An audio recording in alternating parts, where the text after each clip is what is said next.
ሀይሚ እያለቀሰች መጣች። ለምን መሰላችሁ? ያው ትላንት ሁላችንም እንዳየ ነው ዲኤን ምርመራ አድርጎ ነበር። ነገር ግን ደግሞ በአዩ በአንዳንድ ነገር እየተረዳሁት ነገር አለ።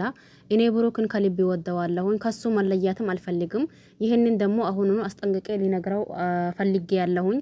ይሄ ማለት ለምን መሰላችሁ? አዩን የሆነ ነገር ተረድቼበታለሁኝ። ምክንያቱም የሆነ ነገር ከሌላት በዚህ ልክ እርግጠኛ ሆና አትተማመንም ነበር። ግን አሁን እኔም ጠርጥራለሁኝ፣ እኔም ደግሞ ፈርቻለሁኝ።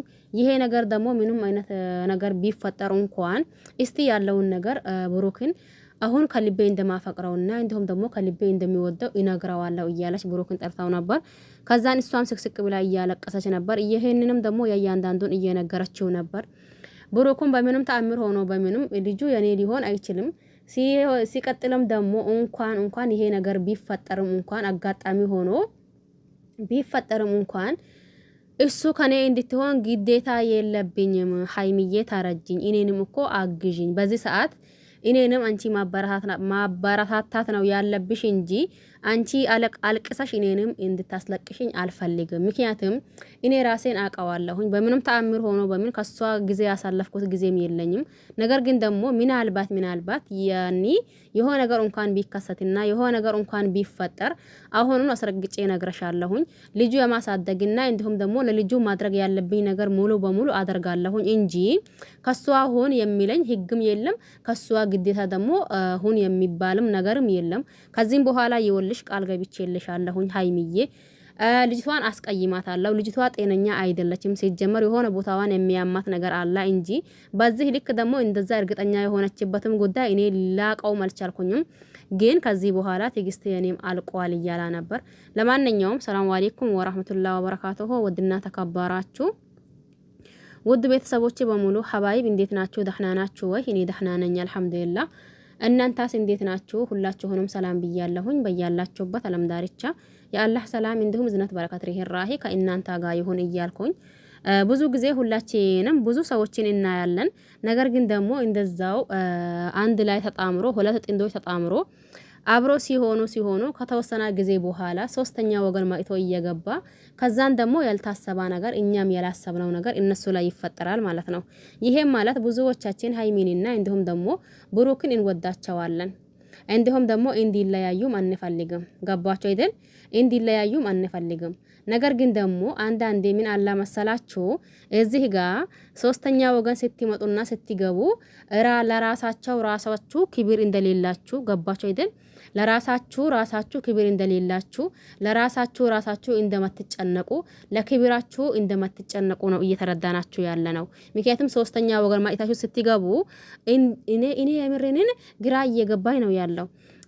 ባለፈው ትላንት ነው መሰለኝ አይደል ሀይሚ ይሄንን ነገር አይ እንግዲህስ ህይወቴን ልታበላሽ ፈልገሽ ነው እንጂ ለምንም ነገር አይደለም። ነገር ግን ደግሞ አሁን ሁሉንም ነገር ማብቃት አለበት እዚህ ጋር። ከዚህ በኋላ ምንም አይነት አንቺ ላይ ለሚደርሰው ነገር እኔ ኃላፊነትና አልወስድም። እባክሽን ከኔ ራቂ፣ እንዲሁ ህይወቴ አትበጣብጭኝ እያለቻት ነበር። ከዛን ደግሞ ምን አለች? የሷ ያባሰው መጣ።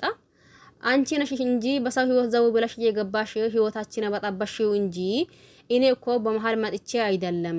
ነገር ግን ደግሞ ሁሉንም ነገር ትቼዋለሁኝ። እሱ ከኔ መሆን ካልፈለጋ እኔ አላስገድደውም። ግን እየሆነው ያለው ነገር ደግሞ እነግርሻለሁኝ። በኋላም ላይ እንድትጎጂ እያለች ብዙ ጊዜ ስታወራ ቆይታለች። ይሄ ማናት? አዩናት ማለት ነው። እኔ ግራ ግቢት ይለኛል። ለምን ሶስተኛ ወገን ማይታችሁ ስትገቡ እዚህ ጋር ለምንድነው የማታስቡት? ለምንድነው አገናዝባችሁ የማታዩት ነገር እንዴ? በዚህ ልክ ደግሞ ለምንድነው ራስ ወዳድ የምትሆኑበት ነገር? የምሬንን ግራ ይገባኛል።